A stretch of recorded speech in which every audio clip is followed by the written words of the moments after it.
مهاجران مهنتی و اعضای عائله آنها به آزادی عقیده، وجدان و دین حقوق دارند.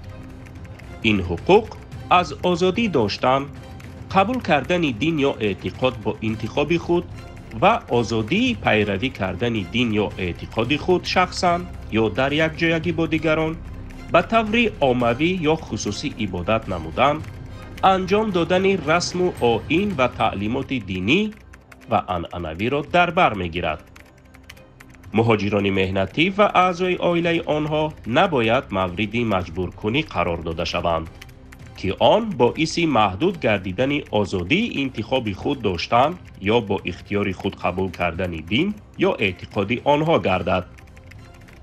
آزادی پیروی از دین یا اعتقاد را تنها در اساس قانون با مقصد حفظ امنیت جمعیتی، ترتیبات، سلامتی و اخلاق، حقوق و آزادی‌های اساسی شخصان دیگر محدود کردن ممکن است.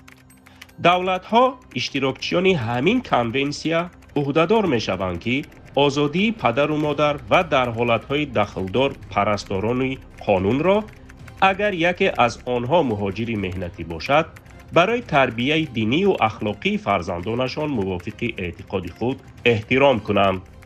ماده 12 کنونسیای بین المللی عاید به حمایت حقوق همه مهاجران مهنتی و اعضای عائله آنها